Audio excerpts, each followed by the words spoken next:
My husband and I were in Canary Islands on a trip that our daughter gifted us. During this joyful journey, something unexpected happened. We ran into my ex-fiancé, who is a doctor, along with the friends who stole him from me. They looked down on us and started talking badly about us. But when my husband asked, "Do you know who I am?" everything changed for them, and their lives took a turn for the worse. I'm Jenna, 51 years old, living with my husband, Julian. Our daughter, Maud, has become independent and is busy with her work and love life. She visits us occasionally and shares different stories, which makes us happy because she seems to be leading a fulfilling life. Maud is not Julian's child. Her real father passed away from illness when Maud was just 5 years old. It was a deeply sad time for us, and it took a long time to recover. However, thanks to a certain person, we were able to enjoy life again, though that same person would later betray us. 20 years ago, my husband suddenly collapsed and was rushed to the hospital for emergency care. A few months later, he passed away. At first, I couldn't accept this reality and spent my days in deep sadness, barely able to take care of Maud. Working was out of the question. My mother, who came to help from my parents' home out of concern, suggested that I see a psychiatrist. Dr. Austin, the psychiatrist who treated me, was incredibly understanding and kind. He and his father ran the clinic together, treating many patients as a two-person team. It was always busy because of the number of people needing help, but despite everything, Dr. Austin showed concern for Maud, who had suddenly lost her dad, and suggested she attend sessions with me. I was so caught up in my own problems that I didn't realize Maud was also hurting. I blamed myself, thinking I was a failure as a mom and wondering if things would be better if I weren't around. It's easy to lose sight of everything when you suddenly lose a partner you've been with for years. Dr. Austin never dismissed my feelings. He gave me medication and also provided emotional support. He told me, "Please come in right away if anything happens. If it's hard to come to the clinic, please call this number." He handed me a business card with his phone number on it. At first, I thought it might be a bother to call him, but I also knew I might need it in desperate times. Once, when I was feeling so low that I considered leaving this world and leaving Maud behind, I called Dr. Austin for help. He listened to my tearful words without interrupting, offering advice and encouragement that greatly relieved me. Just as I was about to hang up, he said, "If it's okay with you, I can give you my ID so you can send me messages."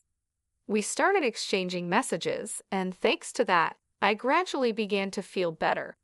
The days when I didn't think about my late husband became more frequent, and I eventually recovered enough to return to work. I sent Dr. Austin a message of gratitude, thanking him for everything.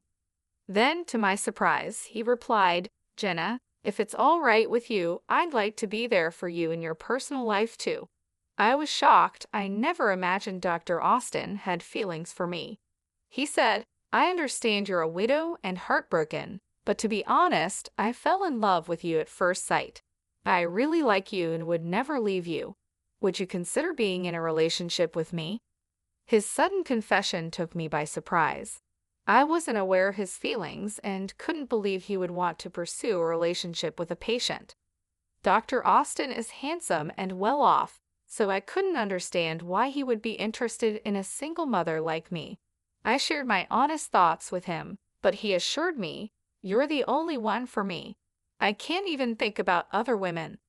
Hearing this, and considering how much he had supported Maud and me, I decided to start dating him. In hindsight, it was risky for a doctor to pursue a relationship with a patient, especially someone like me, living far from the world of luxury. But despite these concerns, we continued our relationship for about a year. "I want to support Jenna and Maud for life," Austin said when he proposed. After discussing it thoroughly with Maud, we happily got engaged. Austin was very affectionate toward Maud, and they even went to the park together on weekends. One day, at the park, I met Kate again. Her mom, Sydney, and Austin were chatting the whole time. Austin was also great at getting along with the other moms, which made me trust him completely. Even though we weren't married yet, he was already involved with the mom friends, and I thanked him for that. Austin just laughed and said, "That's normal. Once we're married, it's the natural thing to do." I thought Austin was truly wonderful. Then one day, in the middle of our happy life, Kate said something that caught me off guard.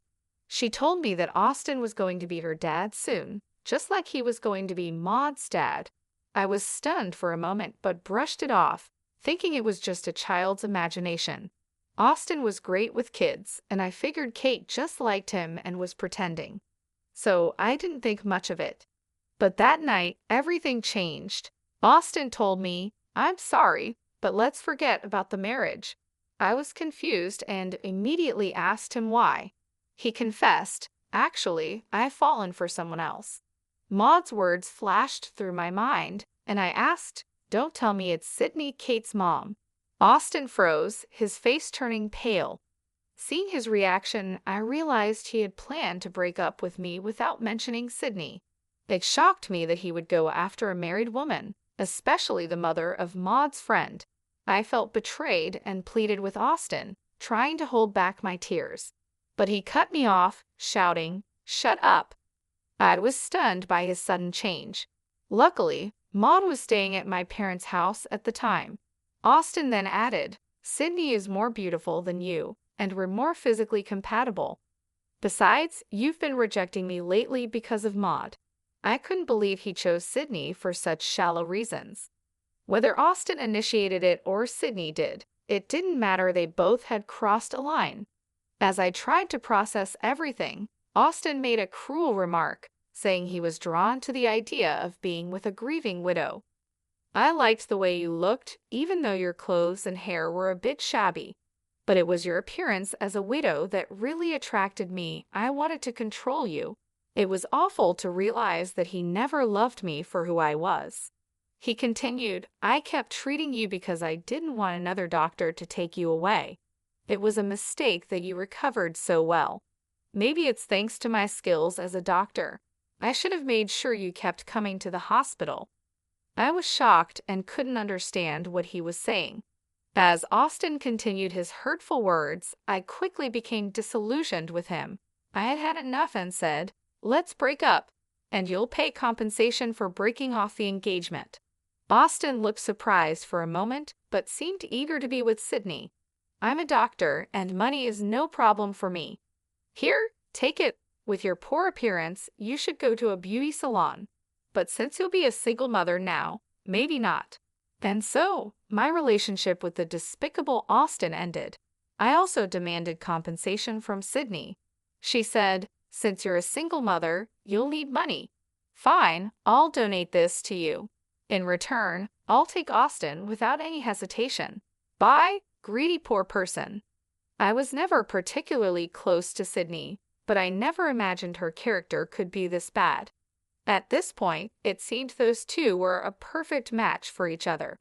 In fact, I even thought it was probably for the best that Sydney took Austin away. Later, I found out that Sydney got divorced, and within 3 months, both she and Austin had left town.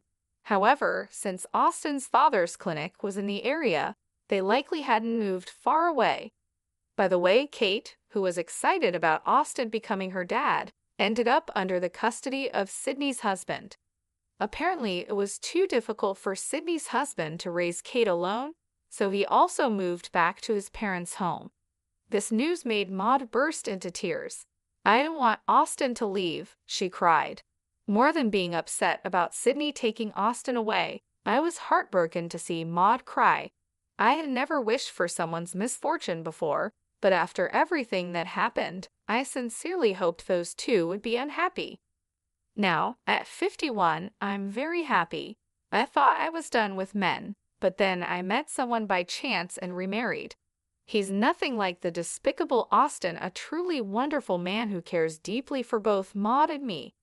His name is Julian, and he's 55 years old. Although he's usually busy with work, he frequently makes time for our family.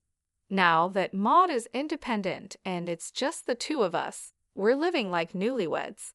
Then one day, he handed me something and said, "Here, take this and go enjoy Canary Islands." I received tickets to Canary Islands from Maud, who had gotten a bonus at work. She even booked the hotel for us. "Oh no, that's too much," I said, feeling overwhelmed. It was our first overseas trip. "Aren't you coming with us, Maud?" I asked.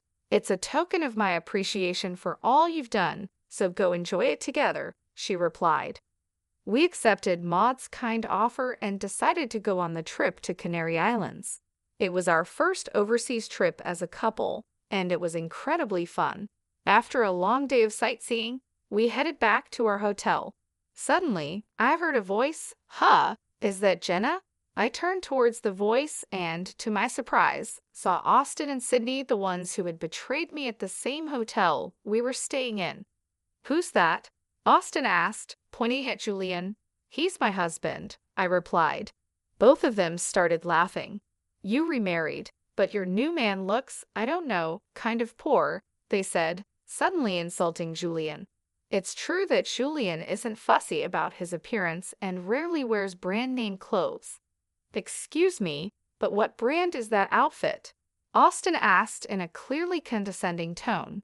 When Julian mentioned the name of a clothing chain store, the two of them burst into laughter. "What? You shop there? You're poorer than I thought. Unbelievable. Isn't that the store where only really broke people shop?" They mocked a person they had just met, and I was so shocked that I couldn't speak. "You seem to be struggling with money, yet you're on a trip to Canary Islands. Are you sure it's okay?" Austin questioned. Julian responded calmly, "Actually, it's a gift from our daughter, which we're very grateful for." Julian's smile and composure showed a mature response. "Daughter? You mean Maud? She's already an adult, but it's pathetic to beg your own child for a trip to Canary Islands. If you're going to beg, ask for clothes, not a trip," they continued mocking. "Exactly, Jenna, still living a poor life even after getting married.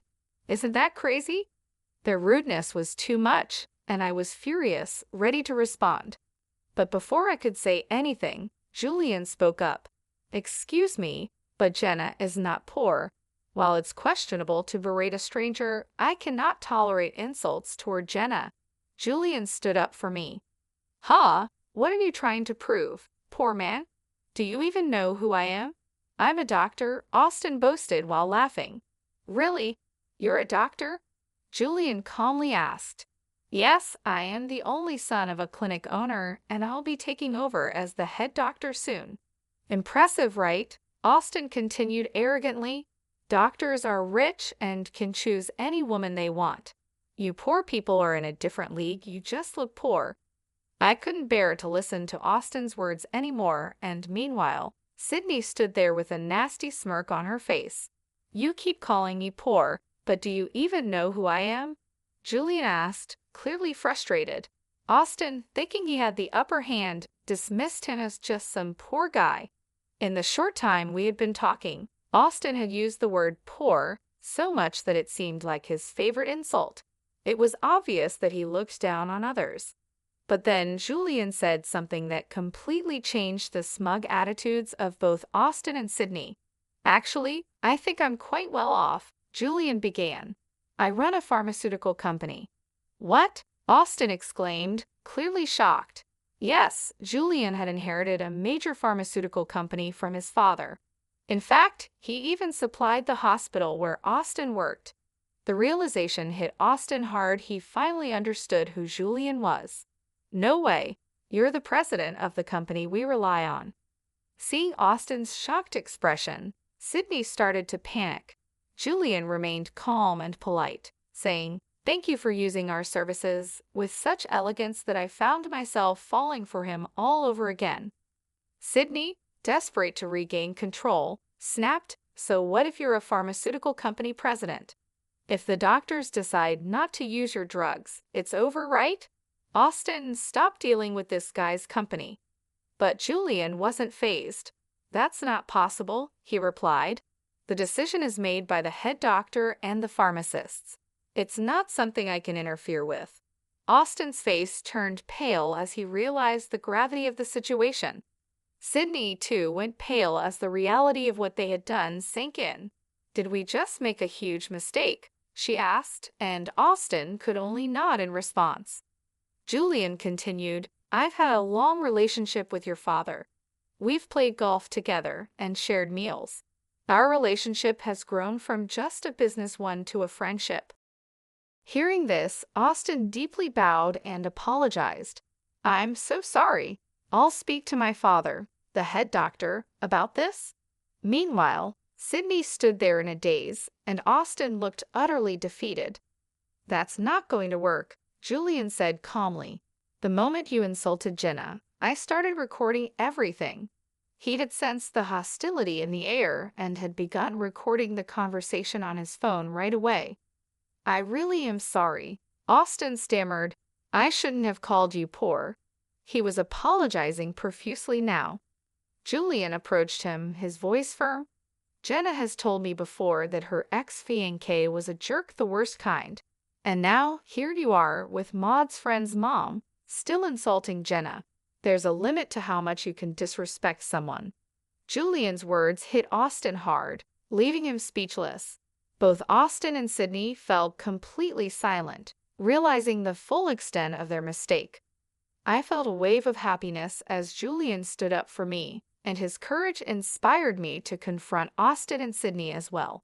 Ever since they got together, I had always thought Austin was just right for Sydney, cheating while having a child and insulting people without a second thought. "You two are perfect for each other with your terrible characters," I said, my voice steady. "So thank you, Sydney, for taking such a lousy man off my hands." The two of them probably never expected me to speak up like that. I continued, "And what kind of nerve do you have, insulting someone you've just met, especially on a vacation? My husband, no less, calling him poor and whatnot. How old are you both? Is your mind all right? To anyone watching, you two seem like the crazy ones." At my words, I saw a hint of realization cross their faces. "No, we were just drunk," Sydney stammered. "And seeing you after so long, looking so happy, she trailed off, trying to excuse their behavior. "Such an excuse is unacceptable," I replied firmly. "So being drunk excuses anything. And what does it matter if I looked happy? It's sad that you can't be happy for someone else's happiness."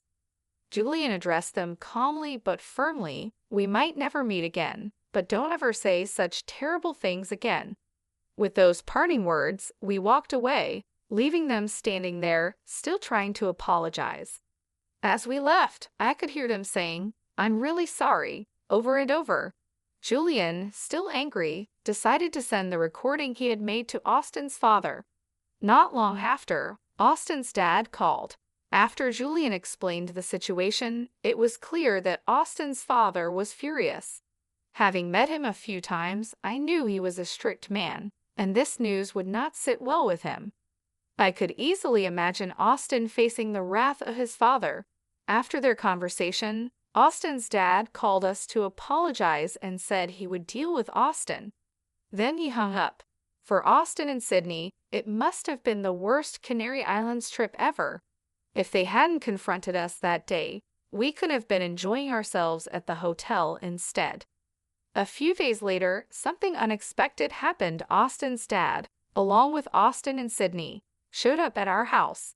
Sydney was wearing light makeup, and both of them had noticeably red faces, clearly embarrassed. "We are truly sorry for what we did," they apologized sincerely. Acknowledging that they had wronged us, they offered a substantial amount of money as compensation. At first, we refused, but they insisted, so we accepted it. After that, the three of them left. Later, Austin's dad told Julian that Austin and Sydney had gotten divorced. It turned out that Austin's father had pressured them into it. He had never approved of their marriage from the start. Moreover, Austin was supposed to take over the family clinic, but that plan was now off, and he even faced a salary cut. As for Sydney, I didn't know what became of her afterward, but I recently heard a rumor that she was spotted working in a mature women's delivery service, looking quite haggard and struggling. Who could have imagined such an ending for someone who abandoned her child and stole her classmate's mom's fiancé? But I thought it was their responsibility to deal with the consequences of their actions. As for us, we felt upset after that incident, but after a good night's sleep, we felt refreshed and enjoyed the rest of our Canary Islands trip. When we told Maud about our experience, she laughed and said, "That's a good example of the kind of adult not to become." Indeed, I thought it was for the best that we had split up with Austin, especially for Maud's sake. Now, we're planning our next family vacation, eagerly looking forward to